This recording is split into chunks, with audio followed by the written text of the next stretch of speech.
राधिका बरसाने वारी की जय। राधे राधे। माघ मास महात्म्य अध्याय 27। 27वें अध्याय में गुरु वशिष्ठ जी राजा दिलीप से कहते हैं, राजन, मैंने तुम्हें माघ मास में तीर्थों का महत्व बताया है। अब मैं तुम्हें तीर्थों में कौन कौन से कार्य करने चाहिए यह सुनाता हूँ।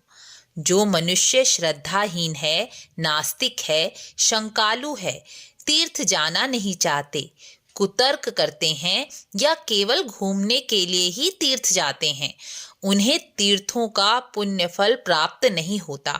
शास्त्रों के अनुसार जो मनुष्य तीर्थों में जाकर विपरीत परिस्थितियों को सहकर भी दर्शन करते हैं, वह धीर मनुष्य स्वर्गलोक के अधिकारी होते हैं।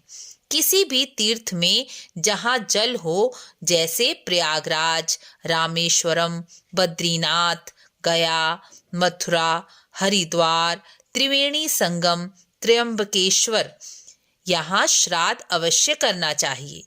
शास्त्रों के अनुसार तीर्थ में तो अर्घ और आवाहन के बिना ही श्राद्ध कर लेना चाहिए। श्राद्ध के योग्य समय हो या ना हो, तीर्थ में बिना देरी किए श्राद्ध और तर्पण अवश्य ही करना चाहिए। इससे रुष्ट पितृ भी प्रसन्न हो जाते हैं और मनुष्य को आशीर्वाद देते हैं। मनुष्य यदि किसी अन्य कार्य से भी तीर्थ में पहुंच जाए तो भी तीर्थ दर्शन स्नान अवश्य ही करना चाहिए। तीर्थ में स्नान करने से पापी मनुष्य के पाप की शांति हो जाती है। जिनका मन पहले से ही शुद्ध है, उन्हें शास्त्रों के अनुसार ही तीर्थ में स्नान दर्शन का पुण्य फल मिलता है। यदि कोई मनुष्य किसी दूसरे के लिए तीर्थ यात्रा करता है तो उसका पुण्य भी उसे अवश्य ही मिलता है। यदि किसी के निमित्त तीर्थ यात्रा की जाए तो कुशा की प्रतिमा बनाकर उसका नाम स्मरण करते हुए स्नान कराने से उस जीव को उस तीर्थ का पुण्य फल प्राप्त हो जाता है। तीर्थ में जाकर चोरी, क्रोध, ईर्ष्या, द्वेष, लड़ाई, झगड़ा, अभिमान जैसे विकारों को त्याग देना चाहिए, क्योंकि तीर्थ में दुष्कर्मों का कोई भी प्रायश्चित नहीं है। तीर्थों में जाकर प्रथम दिन उपवास व्रत करना चाहिए।